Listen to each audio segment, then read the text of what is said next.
Mr. Russ Reddoch.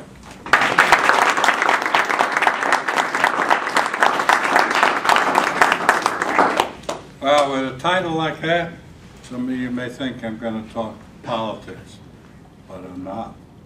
Some of you may think I'm going to talk about standing in front of somebody whose cash register isn't working and watching a product of the American school system try to make change. But I'm not. I'm going to go back to the kind of fundamental changes that people are really interested in, like the introduction of the horse stirrup, which revolutionized warfare because a horse rider could actually hit somebody hard without falling off the horse. This made a big change. I'm talking about railroads. For most of the world's history, if you wanted to transport goods any significant difference, you had to move it by water.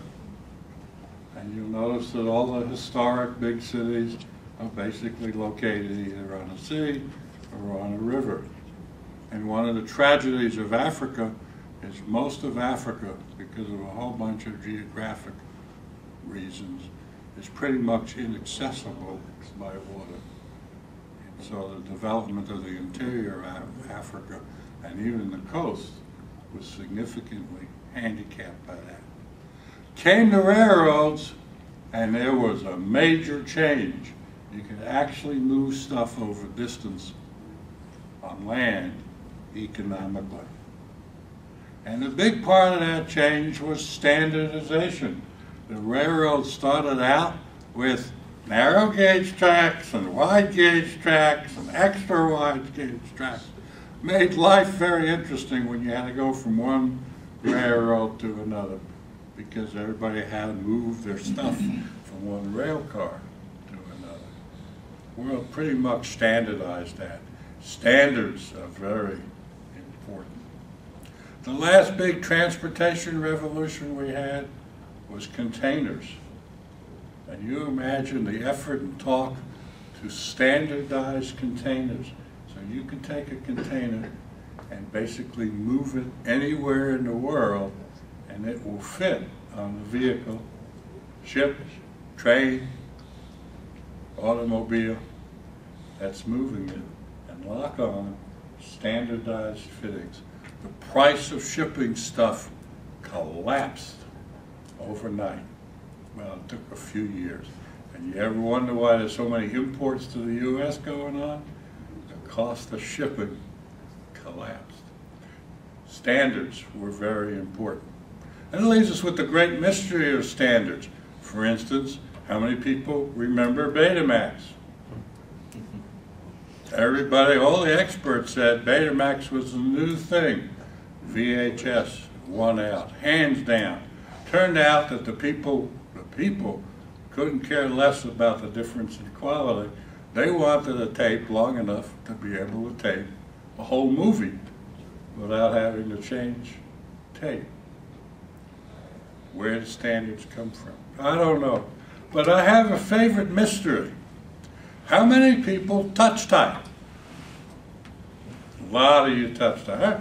I grew up in the day where the only people who touch type were the ladies who were going to be secretaries.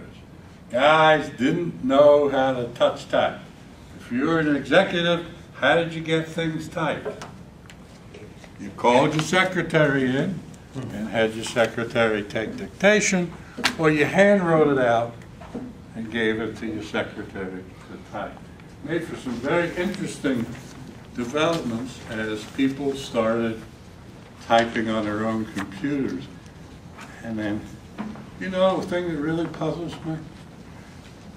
We are using one of the most inefficiently developed and designed keyboards in the world to do all our touch typing. The Shoals keyboard was developed, quote, to keep the keys from jamming. The layout has no real rationale behind it aside from that. It was adapted as a standard because, unbelievable as it seems, they actually had speed typing contests.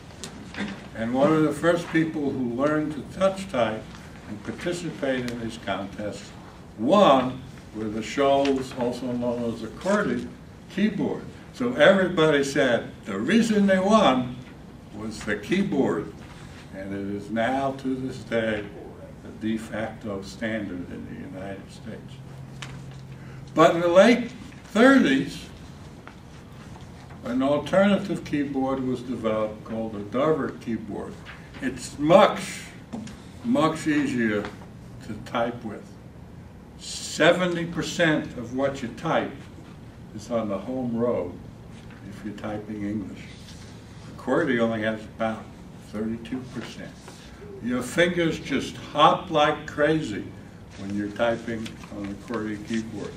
If you look at the second page of the handout I gave you, you'll see a little diagram of what they call hurdles, fingers moving around. On typical text, the average amount of hurdles you get. Typing with QWERTY, your poor fingers. I'm still waiting for some lawyer to show up with a victim who has carpal tunnel syndrome and say, you knew about this keyboard and you imposed this QWERTY keyboard on my client, and you are absolutely responsible for all the damage these hurdles have done. It's been around for a long time. The Navy almost adapted it just before World War II. The iron law of mobilization, if you want a lot, make what you're making, don't change, killed that. When the Apple II came out, anybody remember the Apple II? Anybody know that on the back of the Apple II was a little selector switch? You could actually select the Dover keyboard.